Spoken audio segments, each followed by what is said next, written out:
It's time to roll initiative for episode 3 of Chat TPK, the place for killer conversations. Hello and welcome back to all our listeners on Spotify and any new ones that are joining us from Apple Podcasts. Hello, my name is Mike and I'm the DM of debates here on Chat TPK.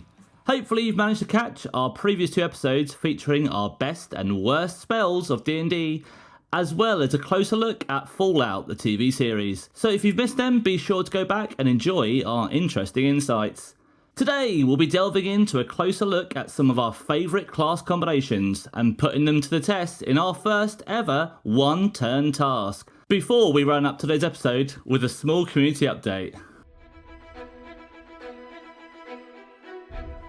Now let's introduce today's guests, who are rejoining us from episode 1. That is the magnificent Martin. Good evening, Martin. Hello, folks. Wonderful to have you. And also the radiant Rick. Good afternoon, my friends. Hello, how are you doing? I am well, I'm well. We could probably look and get straight into today's topic, which is about our favourite class combinations within Dungeons & Dragons. Martin, you were with us last time. I was. And obviously Rick was as well. But Martin, you started us off last time in our little discussion about our best and worst spells. So Rick, why don't you look to start us off today? Just before you do start, actually, I probably should tell people at home, these are not the best class combinations ever, because that's quite subjective. But these are just some of our favourites. We're going to discuss why.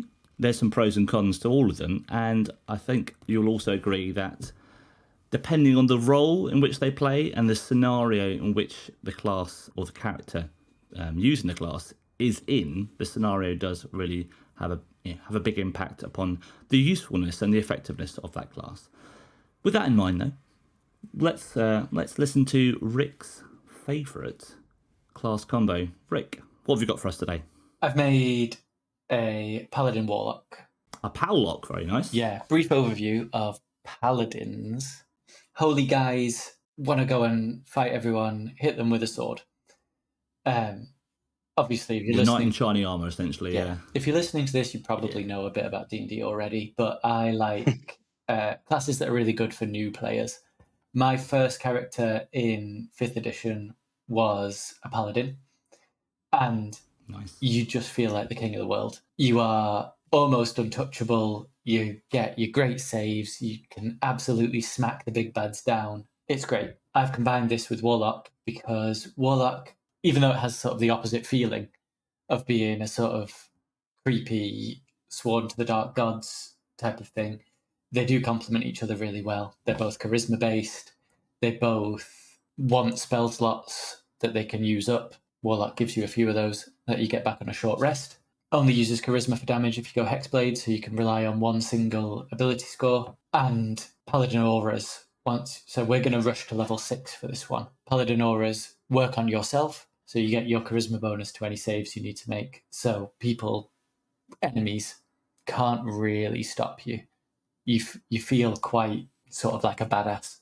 Feel quite beefy. Yeah. Obviously, having that extra AC and the heavy armor is going to make you slightly tanky, but then with the spells combined, it does make you quite potent as a spellcaster. So, Rick, would you like to give us the breakdown? So we're going to go from 1 to 20, and could you please specify what you're taking at each level, whether that's going to the Paladin or to the Warlock? Yeah, right. So I went half elf for my race. But you could just as easily go variant human for the extra feat or custom lineage. I went half elf so I could add +2 to charisma, +1 to constitution, and +1 to strength, because I want to be wearing that heavy armor as a paladin. Starting ability scores were 14 strength, 10 dex, 15 con, 8 int, 8 whiz, 15 charisma. Went point by. So the main stats you probably want for this class is definitely decent charisma as a paladin, isn't it? And probably, you're going for good con as well, so that's quite important. Yeah, con's important for concentration checks, and HP, which is important because a dead player is a player that does 0 damage. Exactly. Level 1, starts paladin, get heavy armor, shield, all weapons. It's the base of your build. We're going to go all the way to paladin 6. So 1... Paladin 1, 2, Paladin 2, you get your smite slots. Go great weapon or defense when you get your fighting style. Paladin 3, I went for vengeance, just because it's my favorite. It's real cool. You can be sort of ruthless and brutal as a vengeance paladin. You get Misty Step for free, Hold Person for Nice. free, which Great utility tasty spells for sure, yeah. Work really well with the build, those two spells as well. Like if you're able to quickly get to someone to hit them or, prevent people from moving, it works If really well. you hit a paralyzed creature, it's an automatic critical hit within 5 feet of them, and that's when you smite. And they're not well generally. Hold person and smite. Yeah, that is a great combination. Paladin 4 went great weapon master. If you're using two-handed weapon, you have to. Paladin 5, we get extra attack, and then Paladin 6, we get our auras. They affect you and your teammates, so stay next to the squishy guys, and you will really help them. At this point, you will only add +3 to their saving throws, but every little helps. Yeah, for sure. Level 7, we go for Warlock 1, choose Hexblade, makes a single ability score dependent on Charisma. Yep. And Warlock 2, we take Eldritch Mind as the Eldritch Invocation. That gives us advantage on concentration saving throws. So if we've got Hunter's Markup, or if we're concentrating on Hold Person. Nice, yeah. Warlock 3 will choose Pact to the Blade, and we'll use that with our Hexblade to get a better weapon. Level 10, we're 4th level Warlock, we'll bump our Charisma. Level 11, Warlock 5, we get 3rd level spells, which are nice. So Fireball. Here. I mean, I don't know if you can take Fireball as a Hexblade, but you can take not Hexblade, no. Hypnotic Pattern, which is a great control. And it's concentration as well, isn't it? So it is, yeah. Summon Shadow Spawn. It's a 3rd level spell, I think. I like that one. It's a very good one. Yeah. It'll help you fight. It'll reduce enemy speed by 20 feet. It's sort of against the feel of the build of a Holy Avenger, but maybe you can be summoning, people you've already killed. Yeah. The souls of those you've slain can come back to help you or something. Yeah. Rise up and want vengeance. Warlock 6 will take the invocation Eldritch Smite, because you can burn 2 of your spell slots and Divine Smite and Eldritch Smite at the same time. Wow. Level 13 would be a Warlock 7. We get our 4th level spells. Level 14, Warlock 8, take Elven Accuracy, or if you've not gone half elf, bump your Charisma or take Meta Magic Adept here that I'm going to take later. Warlock 9, you get your 5th level spells. This is what the build's all about. This is where we get Hold Monster. So even if it's not a human, we can hold it in place and ruin its day. Level 16, we're a Warlock 10. I've got nothing to say about that. Level 17, Warlock 11, we get our 3rd spell slot.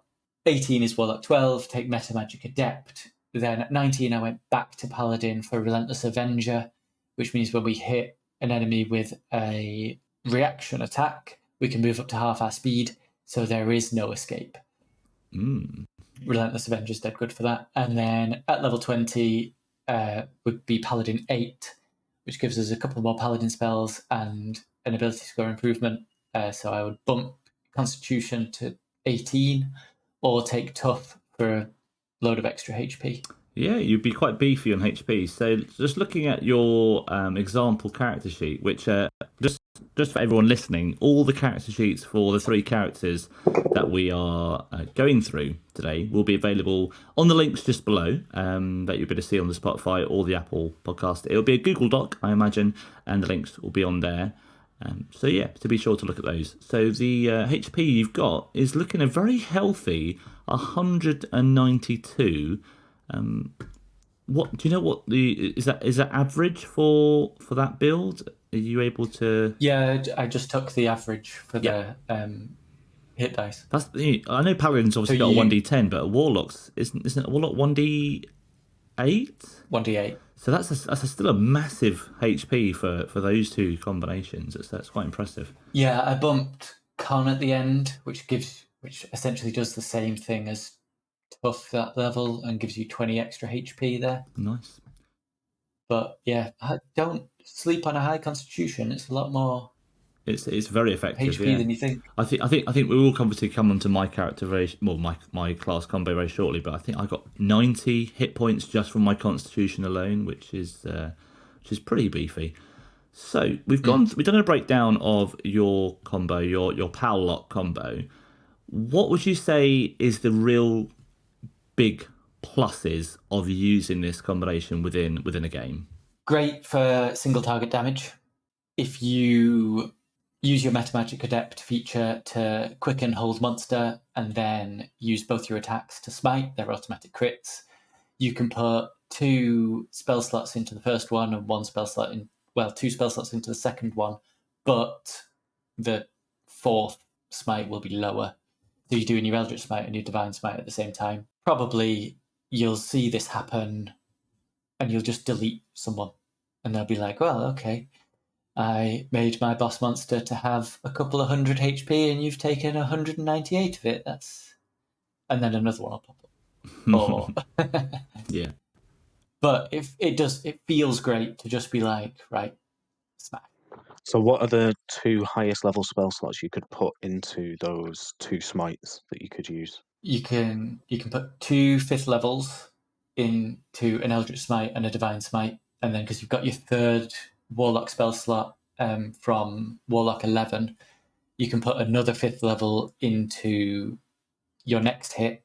You can put a 2nd level Paladin spell slot in. That's really good. So one of the things that I find with paladins is obviously they are the smite machines, and they usually haven't got enough spell slots to fuel that for long. So actually, being a warlock really does supplement that, I think, doesn't it? To be able to. It does, because you get your spell slots back in a short rest, so you end up.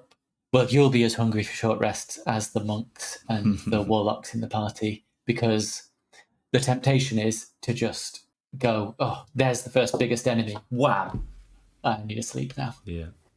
But So take an hour. So why the choice of a warlock to supplement the paladin here, and not something like a sorcerer? Well, I did think about sorcerer quite a lot. You could go sorcerer, but you lose your single ability score dependence. So currently you're on a +5 to hit and damage because of your charisma. If you go fully sorcerer, you are still reliant on strength as well as charisma for your spell saves, as well as constitution for your concentration. So you end up needing all 3. Yeah. With this build, you only need the 1. I did put a high strength on. I put him to 15 strength. Okay. Because for the first 6 levels, you are just a paladin. Yeah, you need that. So you will need your strength. You need that early levels to actually be effective with your sword, won't you? Yeah, that makes complete sense. I mean, there is an argument to combine all 3 and go Warlock 1, Sorcerer 11. I mean, the fact you've got a bit of meta there. magic in there, it kind of shows that you've been obviously playing with that idea of having a bit of a sorcerer influence. But this does sound like a very effective burst sort of class combo where you can do a lot of damage real quick. Yeah, single target burst. Yeah. Your AoE lacks a bit.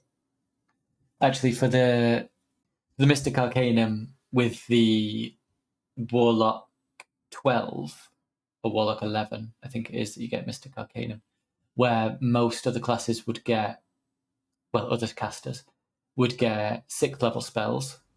Yeah. You get a Mystic Arcanum that you can do once per long rest.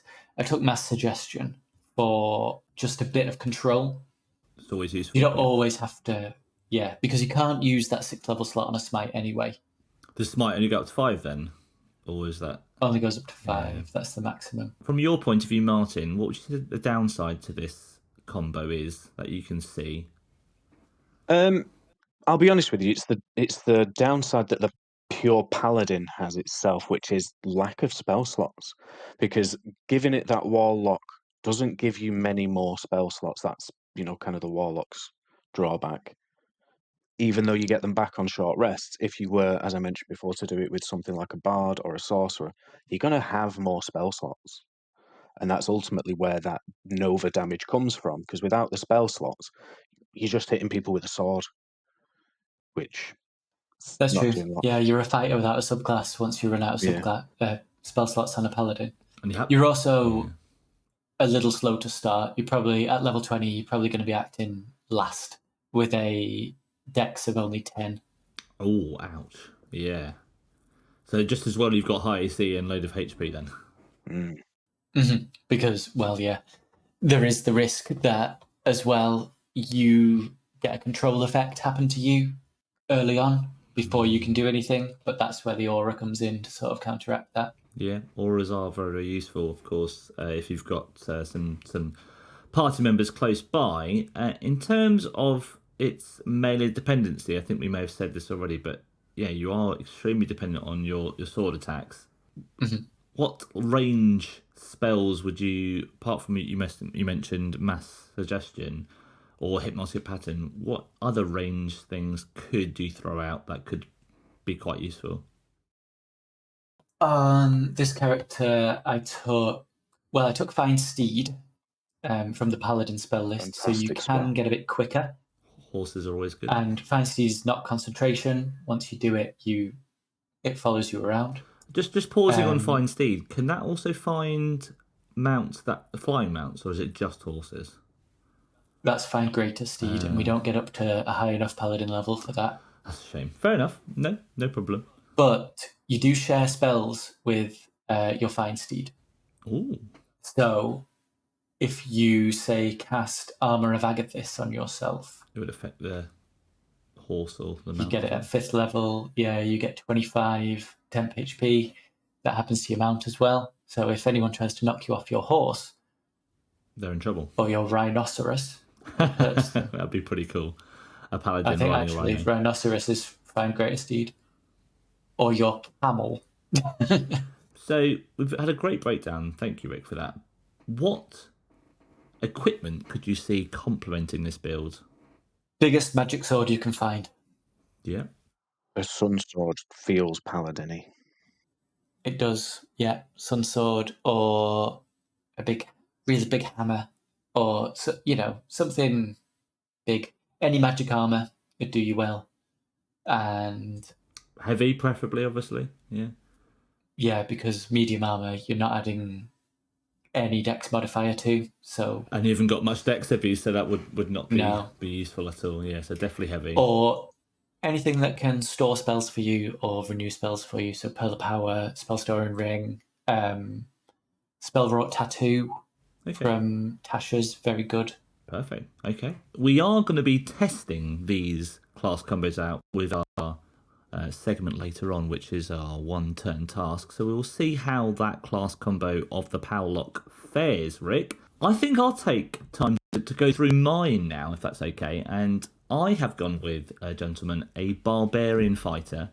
A much loved class combo that I have used on many a campaign. Pretty controversial here, because I know we've spoken in the past, Martin, about the use of a Bugbear as your class. I think we mentioned it's actually pretty good for a rogue ranger combo.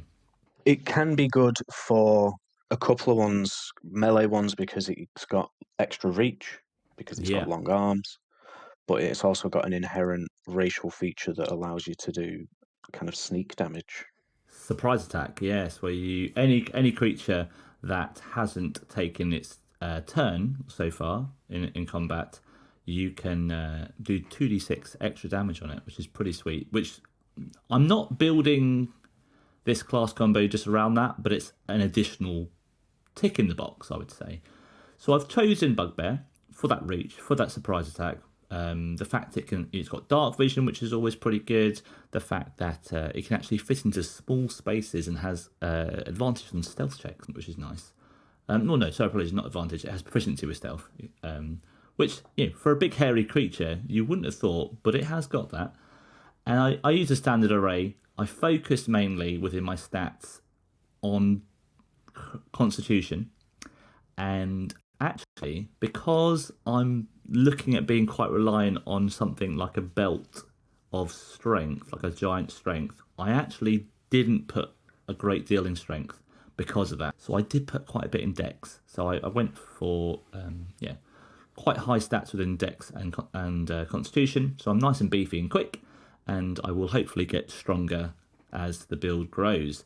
I started out for my first 3 levels of my class combo doing Fighter, so 1, 2, 3. I managed to get the medium armor proficiency, which is quite useful.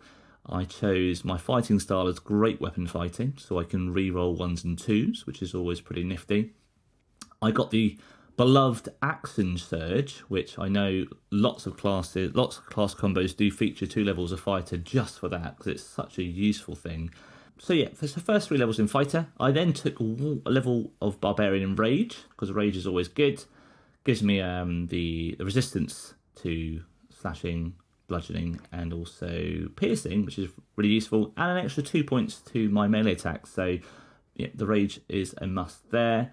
Next level I took in fighter, and I got great weapon master as my feat. So I've now become pretty awesome with using the, well, I say pretty awesome. If I've not got great strength at the start, I'm not going to be using great weapon master as much, potentially, because of that -5. So it might be a feat I could take later on.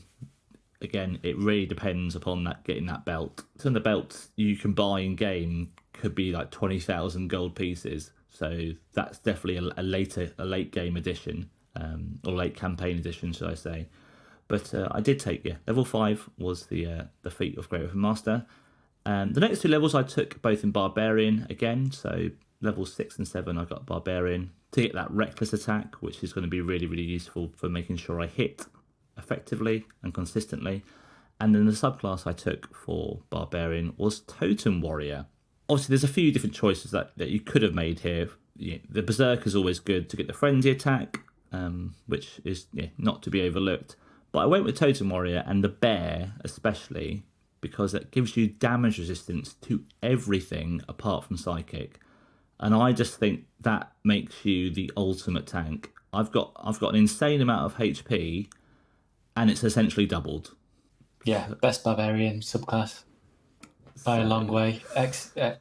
Except maybe Zealot. Zealot's good. The Zealot was my other idea of using, but I think that damage resistance I could not ignore. One of the things I think you'll see with this build, and it's one of the ones that are pretty classic when you mix them with that barbarian that just halves all damage.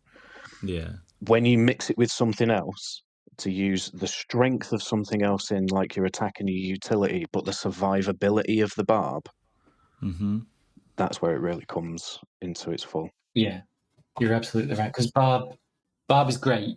I love being a barbarian, but it drops off real hard after about level 6. Gets quite boring.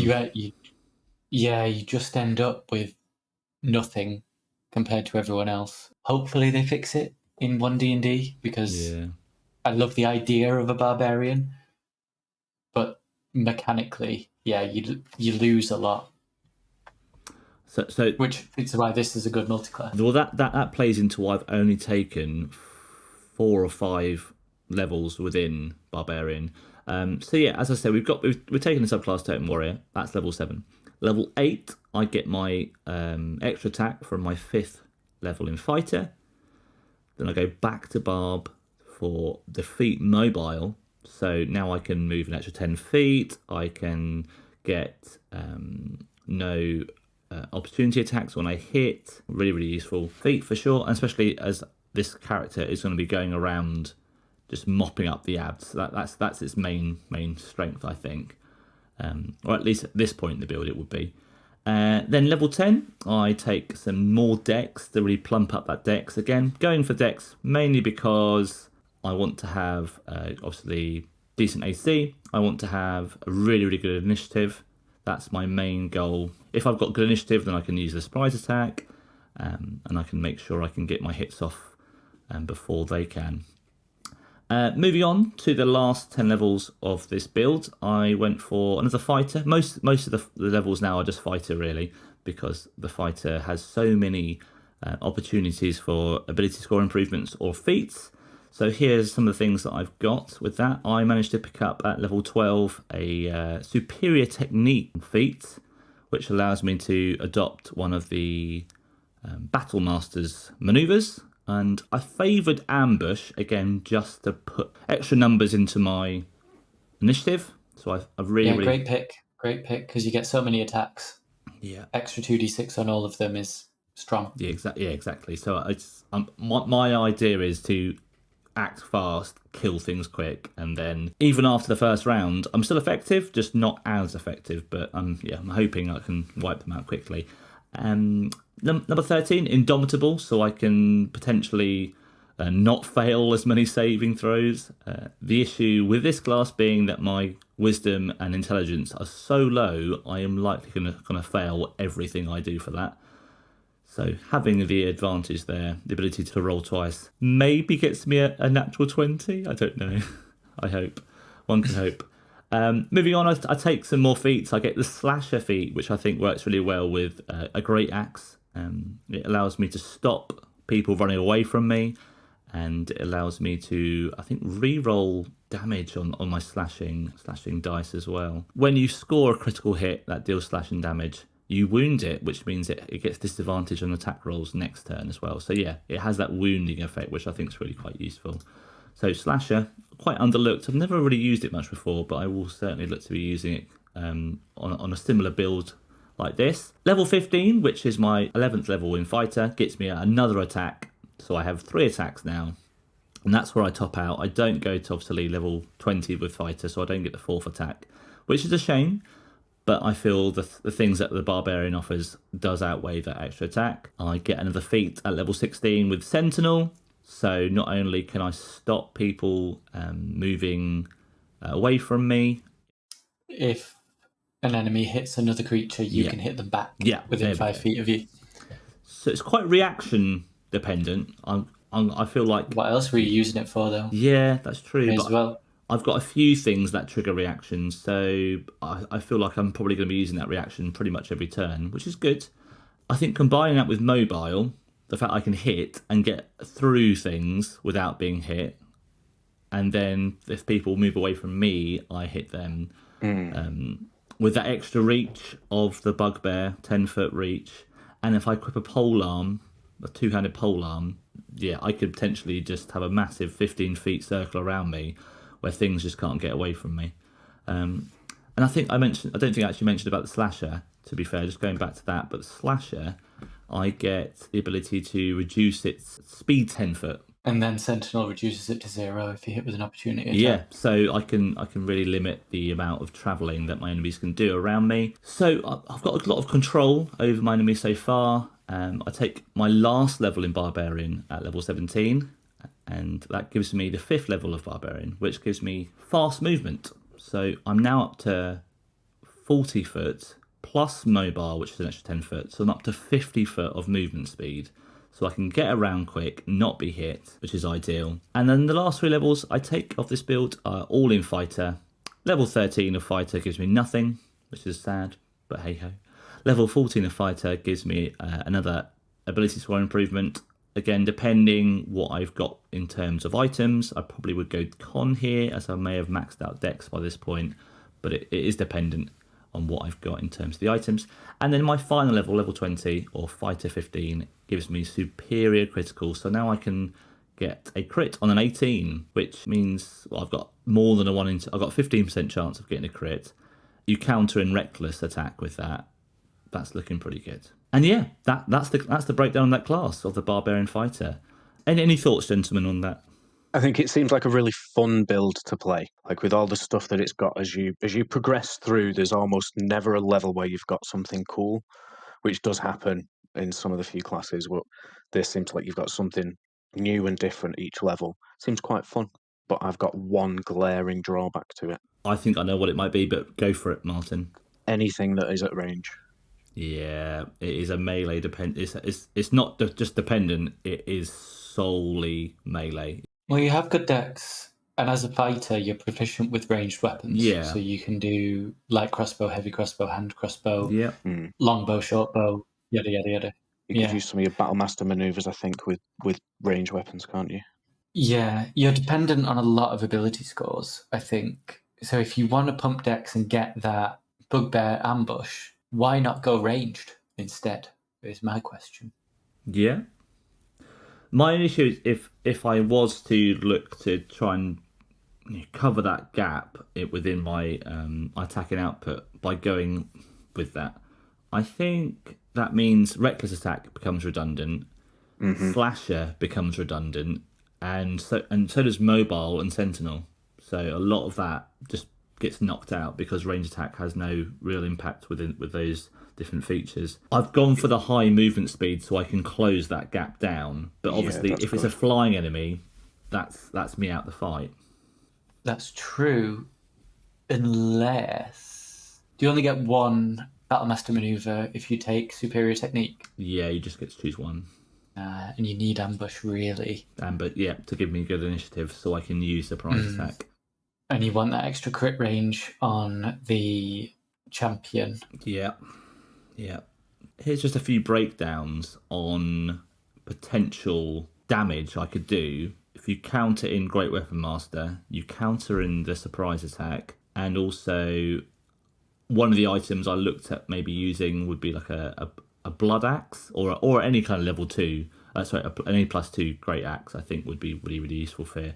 But I went for the blood axe because it gives you temp HP when you kill something, which again makes me more of a tank, and it does also an extra 1d6 necrotic. So if I had the choice, I'd go blood axe, but a +2 or +3 great axe would be perfect. But I can do roughly on average per hit about 36 damage on average, 53 on a crit, which is pretty sick.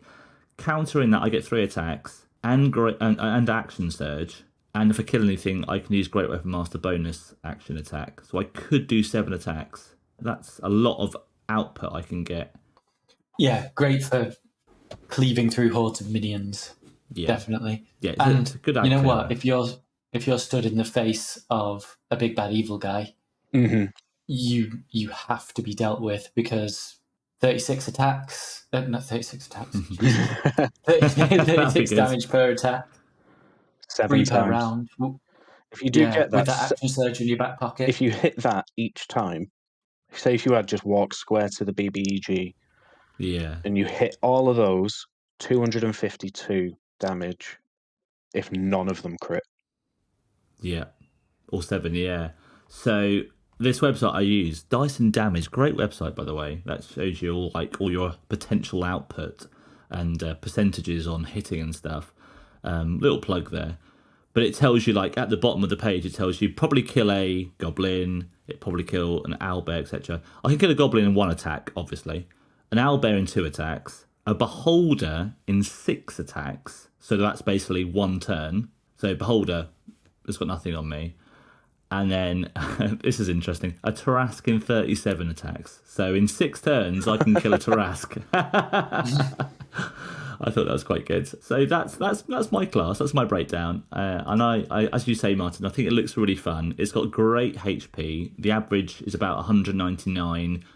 The max of about 290. So it's got good HP, good AC if you shove it with some medium armor, like a plate, a half plate even.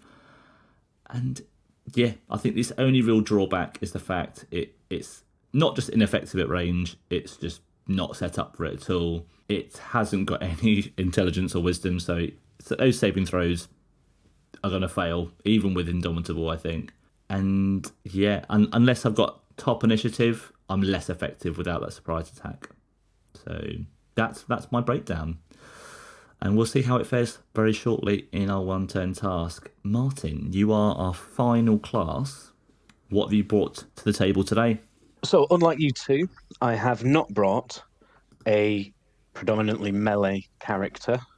However, the first 2 levels I have started, like you said before, Mike, with the ever useful 2 levels in fighter. Yeah. So that was for Action 2 surge. reasons. Yeah, that was for 2 reasons. So it was for armor proficiency, because my other 18 levels are relatively squishy, so armor proficiency will help. And, of course, action surge, like you mentioned. That's going to be particularly useful for me because my next 18 levels are in Wizard. So that action surge will allow me to cast a second leveled spell as an action. Yeah, perfect. So the way that I've built this, I went 18 Wizard, 2 Fighter. Started with the 2 levels in Fighter. That's going to let you pick up the armor proficiency, shield proficiency, and it gives you the fantastic con save proficiency, which is also fantastic when you're building wizards that have got concentration on yeah, for sure. most of the good ones, to be honest. And then, like I say, action surge at level 2, and that's where we finish on fighter. We're then going to start in on wizard, and we're going to take the rest of the way in wizard. So we're going to pick up arcane recovery, and then at the next level we're going to pick up our arcane tradition for this wizard, which is going to be evocation, because this is going to be geared very much towards a damaging build. Yeah, a blast. We're going to go nice. Yeah, we're going to go through now to our next ASI, picking up some more spell slots and some additional availability within your spell book along the way. But our ASI, we're going to take 2 additional points to our intelligence. Mm-hmm. Next level, again, picking up a few spells. Pick whatever you want, whatever's useful at the time. You can switch and change those on long rests as long as you've got them added into your spell book. So use what you've got available. Then at level 8, we're going to pick up Potent Cantrip, which is one of our Evocation Wizard's abilities, where at 6th level, your damaging cantrips can affect creatures that avoid the brunt of the effect. So one of the main downfalls, as we know, of cantrips, if they are one of the save and suck cantrips, you take no damage. That Potent Cantrip allows them to take half damage, even if they do succeed on that save, just making even the cantrips a little bit more dangerous. Is that a bit like a Sacred Flame? It does damage or it does nothing? Yeah, so most cantrips, if they have got a save, will be no damage on a save. Yeah. Acid Splash. I think Toll the Dead's the same. Toll the Dead, No damage on a save. But why would you want anything else other than Firebolt? I mean... Well, Firebolt, yeah, that is probably going to be the one that I would have taken for this build. Next couple of levels, again, we're just going to take more spell slots, more spells, use all of the utility that's available to you as a wizard, as well as the massive damage spells. So by this point, you'll have picked up the ability to do things like a fireball, lightning bolt, those massive AoE high damage spells. But we're going to push through a little bit further. Our character's now level 10, picking up its second ASI, and that's going to pop into intelligence and charisma, which is just going to push our intelligence now up to 20 based on our standard array choice that we took for our stat gen. So intelligence now at 20. But the other one, we're going to start building on charisma, and that's a bit of a weird one, usually for wizards. Yeah. The reason why will come a little bit later on, but again, we're going to be looking at the Meta Magic Adept a little bit later on for the option that it gives us there.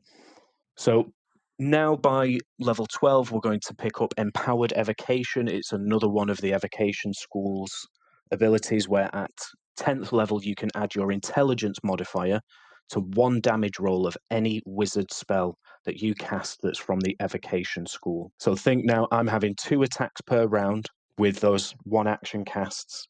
More than likely going to be evocation because I'm going to be throwing out elemental damaging spells. On each of those, I can add my intelligence modifier, which now is a flat 5. Nice, so that's an additional 5 damage onto both of those. You can't really cry at an additional 10 knocking around, can you? Yeah, definitely not. So push through now, character level 14. We're going to get that next wizard ASI where we're going to pick up Meta Magic Adept, and we're particularly interested in the Empowered option because that Empowered option allows you to re-roll one of the damage dice up to a number of times for your charisma modifier. So using the ASI's standard generation that I used before, this character's charisma is now up at 18. So that means that it's got 4 dice that it can re-roll the damage for, just trying to negate any of those 1s and 2s on those big damage dice that we can do a little bit later. Yeah. The bigger the dice, the bigger the impact it could have. So if you use them right, that's going to keep you from any of those disappointing rolls where you roll lots of dice and all of them are very low numbers. Is it the case where the ones you re-roll, you have to take the new number? Is it those? You Is have it to that take the sort new of thing? number. Yeah, fair.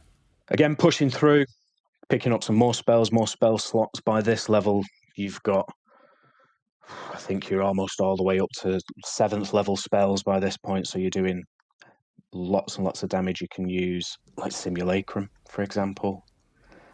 I think We do love it.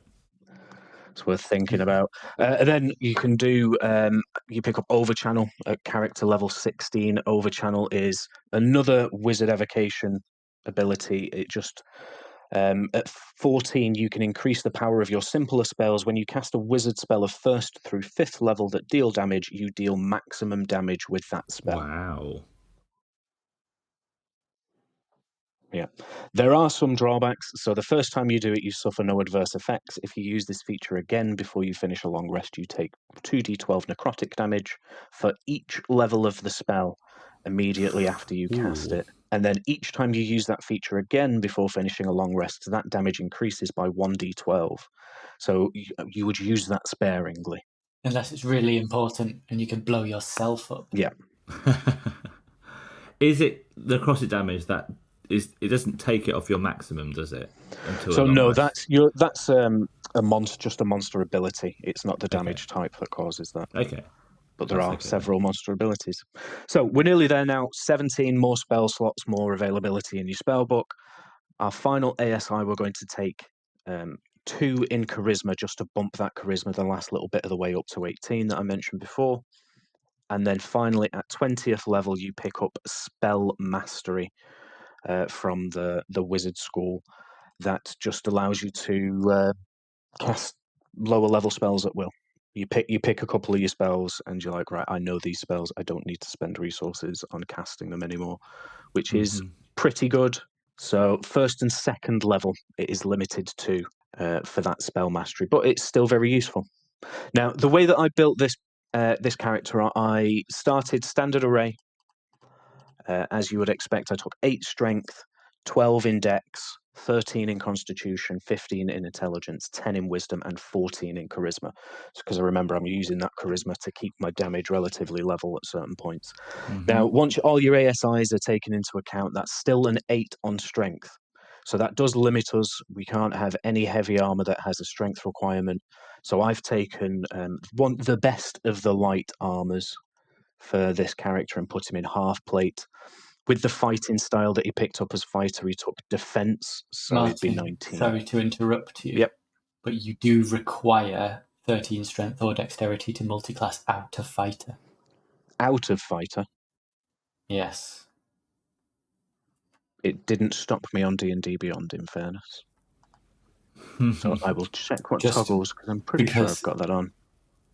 Because I can hear people typing already. Your Honor, I object. I have checked that thing that Rick mentioned, and he's absolutely correct. So I would have needed at least a 13 in either strength or dex. So I had a 13 in constitution. I have swapped that 13 with the 12 that was in dex, and I have 13 dex and 12 con. So that meets the prerequisites, doesn't change my HP in any way. Both dex and con are still +1. Your important ones, you're going to have your 20 in intelligence and you're going to have your 18 in charisma.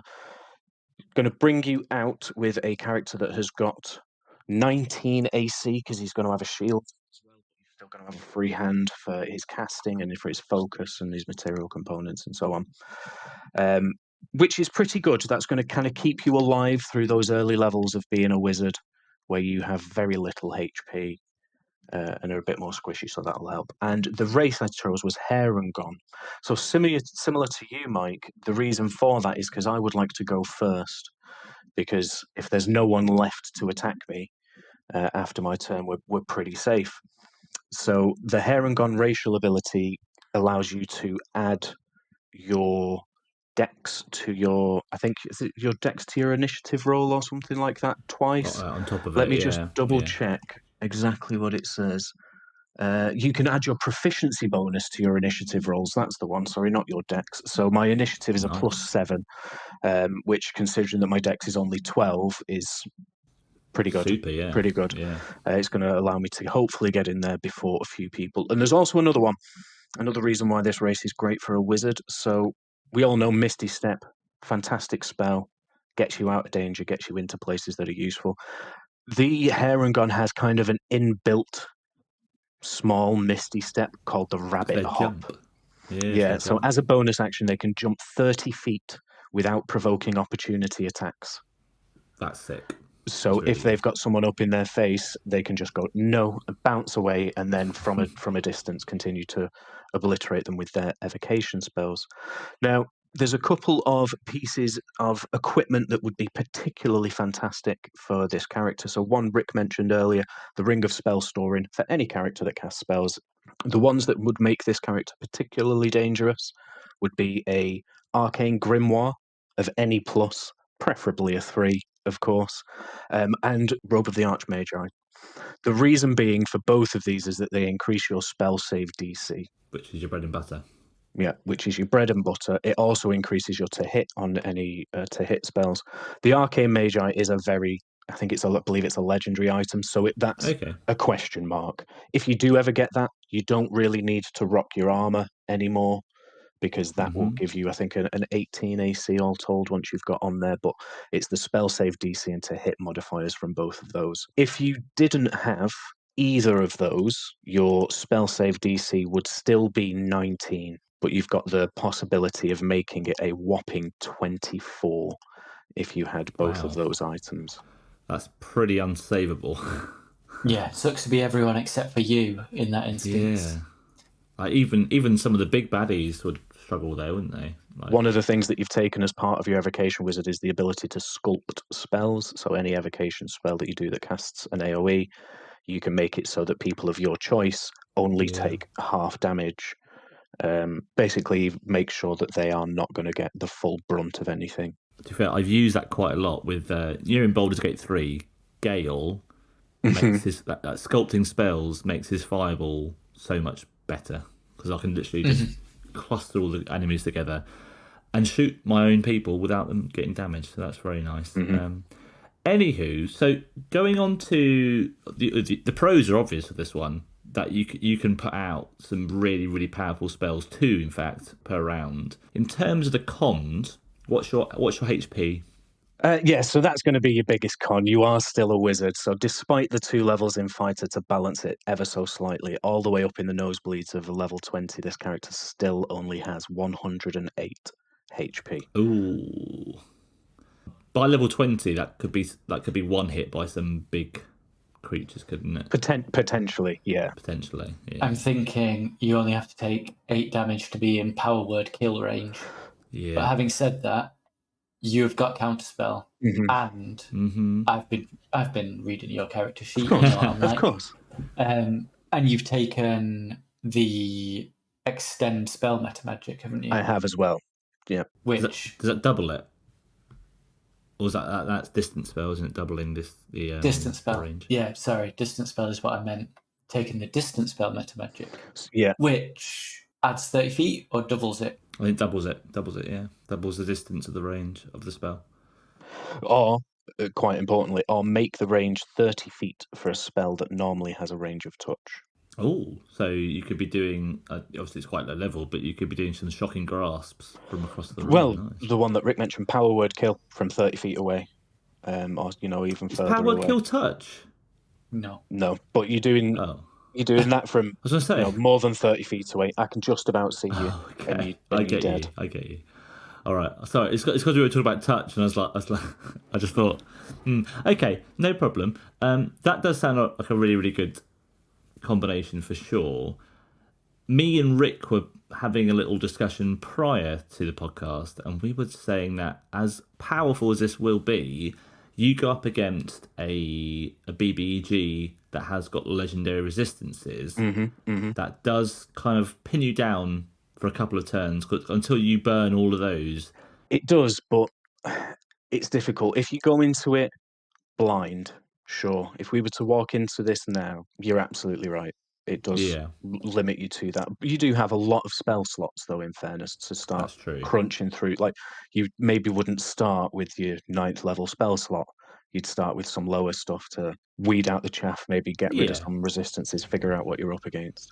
Yeah. But if you had prep time, the Batman Faithful, you'd have come in with your simulacrum to double up on everything that you're doing, burn through those True. resistances faster and double your damage.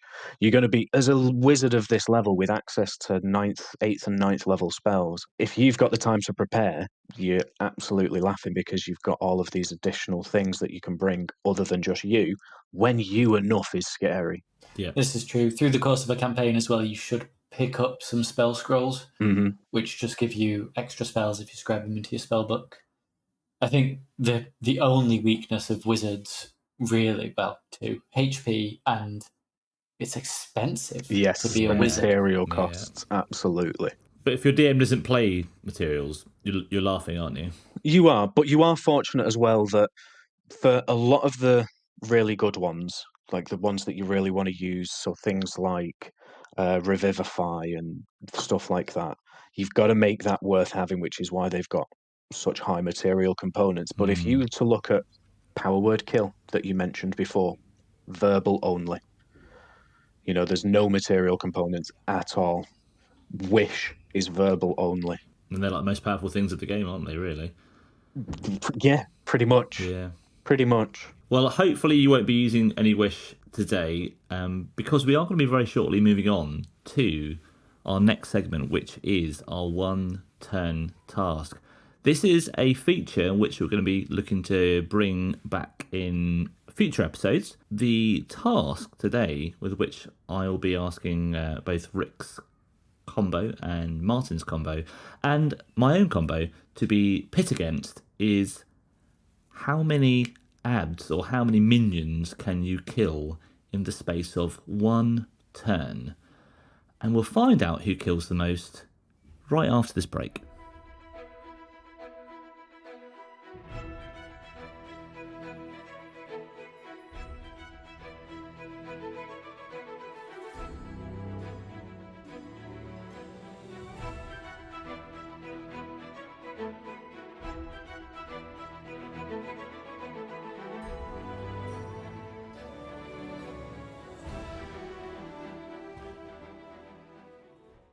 And welcome back. Hello. So we have given you a pretty comprehensive breakdown of our 3 class combinations that we've introduced to you today. And we're going to be using those combinations in our very first 1-turn task. If you have found the Google Doc link, which I have provided on the set of links below this podcast, on that doc, below all of the breakdown tables of our levels and our class combos, you will find a big map, which looks rather lava-y, I have to say. It's got a big bridge in the middle, and you can see that our PC, our player character, is in the middle of this bridge with fire elementals on either side. The point of today's task is to kill as many as we can. Who would like to go first? Should we roll for it, or do we just want to volunteer? I'm happy either way. Roll initiative, yeah. Right, roll initiative then. Okay, I'm rolling. I'm going to add my class feature, Ambush, to this. You got a 1, but you still beat me. Oh, no. I rolled a 1, and I still got a higher initiative result than Rick. You go first with a +9. Right, so at the start of my go, I am, of course, as a barbarian fighter, going to look to rage. So I'm raging up, and then I will go with the typical fashion of reckless attack, so I get advantage, and then I will also look to do Great Weapon Master. With a range of 10 foot on my attacks, I don't even need to get next to these people because of my bugbear innate ability of having extra reach. And I will roll my first attack, which will be with advantage. Let's have a look. It's going to be... It's 31. 31 to hit. Guess what? That hits. That hits a fire elemental. Is that a critical hit, I believe, with your reduced crit range? That was an 18. It is an 18, which does, with my superior critical, mean that this is critical damage. So here's a damage breakdown for my first attack. 1d12 plus 7, add 2 as I'm raging. 2d6 surprise attack, 1d6 of necrotic as it's a blood axe, and then an extra 10 as I'm doing Great Weapon Master. As I scored a critical hit, all of the dice damage will be doubled. So that puts me, if my math is correct, at a whopping 76 points of damage. That's pretty good. That's pretty good. one of them almost dead. So that's one attack. I will do my next attack again, reckless, and the second attack is a 25 with a 13 or 12 on the dice even. So that's going to hit as well. I'll do damage on that one now. 24 points of damage, plus 2 for the rage, that's 26, plus 10 for the Great Weapon Master. That means I'm getting a whopping 34 from that. That is the first enemy killed. I move upwards with my barb fighter to the next few. I'm probably going to position myself in the middle of these two. As I've got mobile, I can actually move away from them now and not get attacks of opportunity, but I have no plans of running away from them just yet. I want to make sure I kill them. Third attack coming up against the next fire elemental to the north, and that will be reckless again. 25 to hit. I will do damage. So we're looking at quite a handsome number, even though this isn't crit. That is 38 points of damage there on that attack. And I go, that's all my 3 attacks done, but I have got the wonderful addition of Action Surge. Therefore I get 3 more attacks, and I will try and roll these ones a little bit quicker than I've rolled these last 3. There we go. So even with Great Weapon Master, my next attack will be a 22 to hit. Rolling damage on that. Okay, so that's 42. Those 2 attacks are enough, I believe, to nearly kill this one. Yeah, it's on less than 20 HP. So I'll do one more attack on this one to try and kill it. I have a feeling I will not be outscoring you in terms of kills, gentlemen. There we go. There's my 4th attack. It's a crit. I think I got 18 on the dice, so superior critical working again for me there. And I don't think I'm even going to bother rolling damage on that one, just because I think it's got less than 20. I don't think I can roll. I can get less than 20. What with Great Weapon Master. So that's the second one done, leaving me with 1 attack left. I've only killed 2 people. So let's just hope this next one's a crit. I rolled a 17. Ooh, so close. I rolled a 17. Have you got Battlemaster close. maneuvers, extra dice you can throw onto some of these? The only Battlemaster maneuver I got was ambush. It's only got ambush. Annoyingly. So yeah, I'm looking at on my 6th attack. I can't obviously do a bonus action Great Weapon Master because of my raging, but my last attack I have done 30 points on the Great Axe as well as surprise attack, which was a nice healthy 8. So my last hit did 38 points. And that is my turn. I have got more movement, but there's no point in using it if I can't attack. And that's pretty much it. I managed to kill 2 fire elementals and knock a healthy chunk off another. Who is next? I think it was me. I think it was you, Martin. I think it was me. So the score to beat Martin is 2. Okay, so your choice of character here may have saved me a little. Oh, well, saved you a little. Okay. I suppose, not to sound ominous in any way. We're not actually in-game, so there's no metagaming here, but this, of course, is a fire elemental and is immune to fire damage. Yep. Obviously, large portions of Evocation Wizard damaging magic is fire, so this will reduce the efficacy of this approach somewhat. However, I am still quietly confident. I am going to start my turn by casting the 9th level spell, Meteor Swarm. Wonderful. So everything within a 1 mile radius needs to make me a dexterity saving throw of DC 24, which I don't think these guys could make even with a nat 20 on that save. Nope. They get a +3, so they all fail. They're all going to take 20 d6 fire damage, which is going to equate to nothing because they're immune to fire damage. Yep. But additionally, 20 d6 bludgeoning damage. Wonderful. So I will roll that damage. That is 70 bludgeoning damage to each of them. Okay, again, not to metagame, but these fire elementals have 102 hit points, so that's 3/4 of their health pretty much gone. And were they not immune to fire, even if they were only resistant to fire? They are That immune. would have been- Yeah. Yeah, so that would have been an additional 68 fire damage, so almost 140 to everyone in range. These guys just looked out.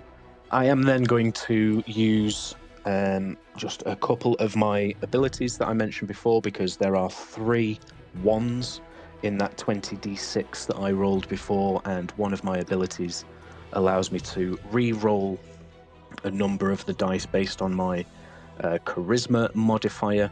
So I am going to re-roll 1, 2, 3, 3 1s, so 3d6, and change those 1s into 4s. So instead of it being 70, it would be 79. Thanks. I'll take your word for it. I can't quick maths. So it would be 79 instead.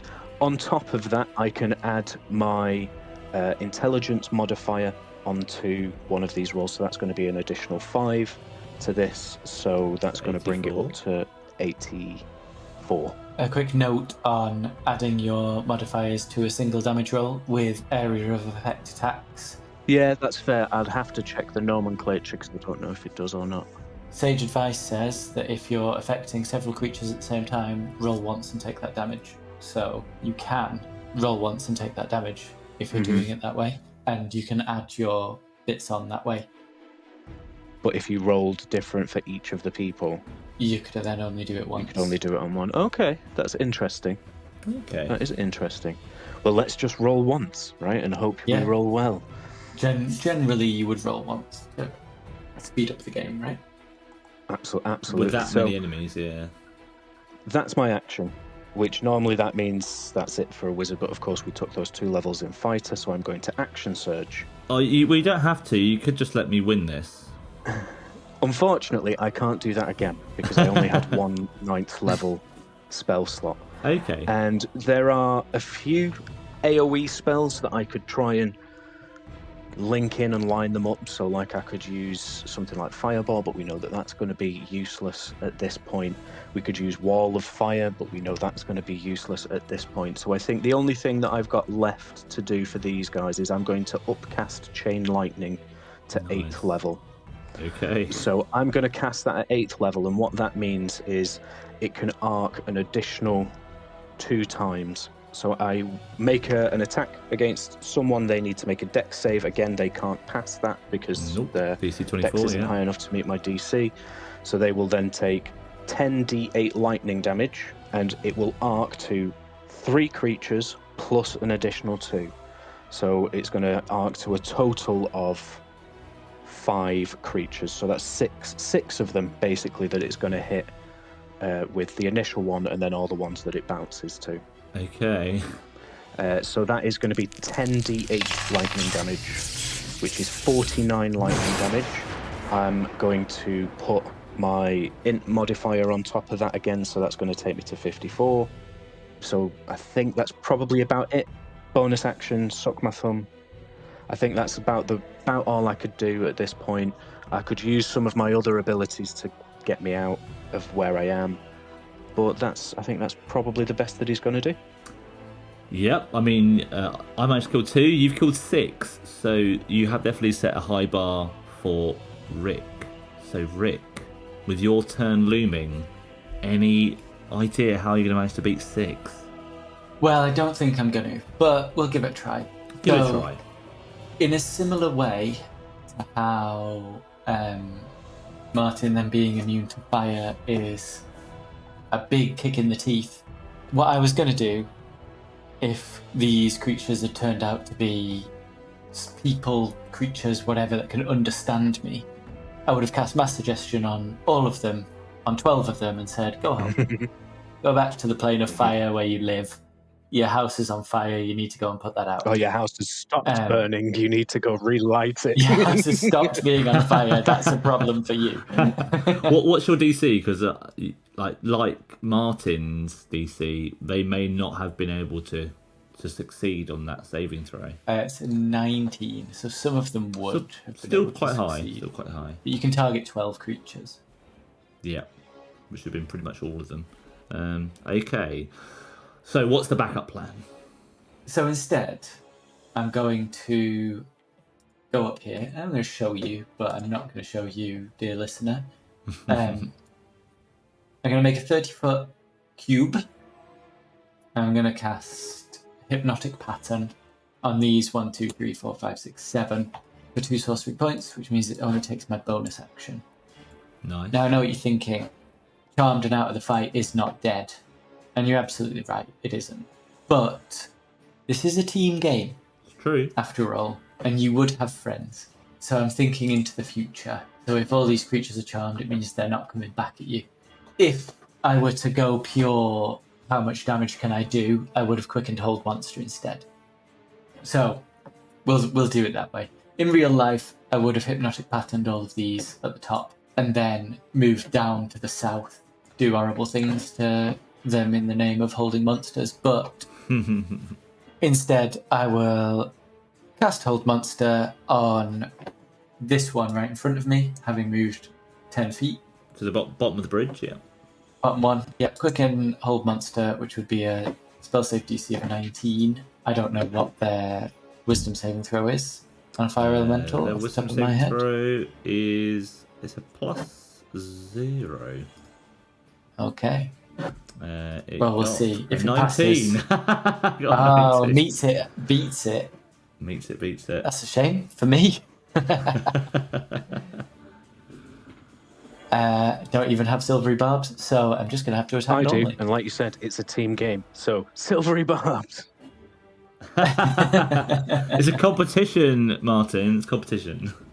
Well, in that case, we Great Weapon Master Attacking for a 17 to hit. That hits. Then I would do Great Sword Attack plus use the 5th level spell slot on both Divine Smite and Eldritch Smite. So 5d8 plus 68 for the smites, Nice. plus 2d6 for the weapon damage, plus 10 plus 5. So that's 76.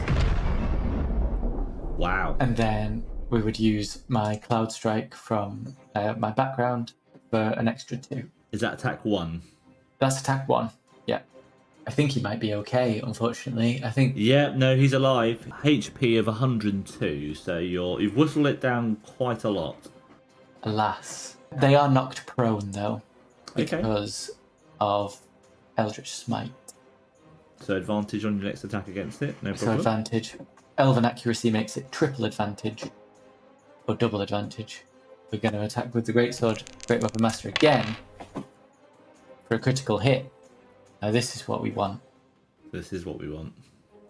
So, base damage is 22, plus Great Weapon Master to make it 32. We'd use our last spell slot on Eldritch Smite, which would be 10d8 this time, for 52. And then we're going to have to use a second level spell slot for Divine Smite, which is 3d8 doubled to 68 for a further 28. So, quick maths. Smites are 80 on their own, 112. 112, because of the Great Weapon Master. Is a Great That's- Weapon Master. That's pretty good. That's more than my class is able to do, so that's quite impressive. But it puts us at the bottom of the how many creatures can you kill competition with 1, because that's the end of my turn. Yeah. So what? One dead for you, Rick. 2 dead for me, with another one hurt. But our winner for our very first 1-turn task. And I think did you win last? Oh no, you didn't win No, last episode, Rick did you? won It was last time. Rick. So between you two, Revenge. it's a 1-all.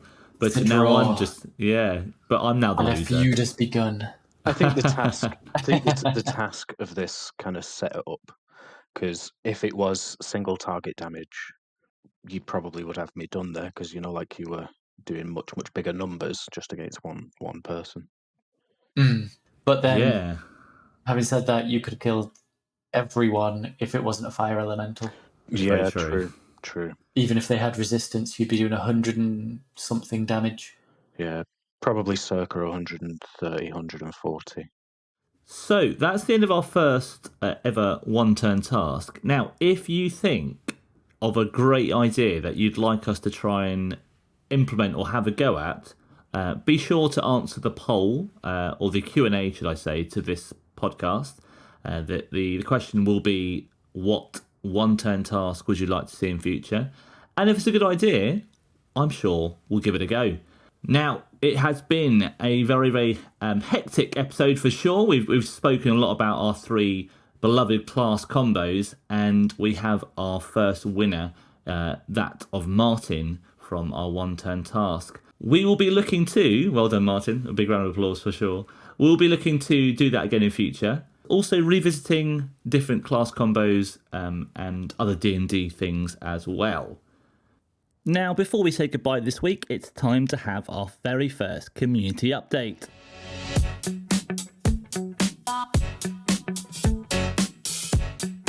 First up, your responses to our recent polls. With a clear winner for our episode 1 poll, whose spell was the best, you chose Martin's Simulacrum, which has made him an extremely happy chappy. I would agree that it is an insanely OP spell, so I'm not surprised by this overwhelming result. Alongside this, thank you to Hell's Bells, who asked if we could look and do a deep dive on the best and worst classes in D&D. Fantastic idea, so look forward to putting this into a future pod. As of the release of this podcast, we are now doing Friday night streams on both Twitch and YouTube. Be sure to follow and subscribe to us there at TPK to get your weekly gaming fix. Further to this, you can find this podcast on Spotify, Apple Podcasts and also YouTube, so feel free to listen to this on the platform of your choosing. Finally, if you have Instagram, follow us on there for regular updates, as well as the opportunity to send in your questions and voice notes to have them heard out on an upcoming pod. It was a short one this week, but that was your community update.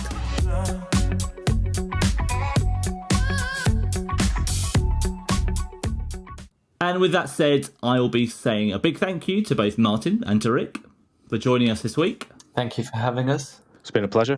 Always a pleasure. We'll hopefully hear your wonderful dulcet tones on a podcast real soon as I pick your brains on yet another D&D topic.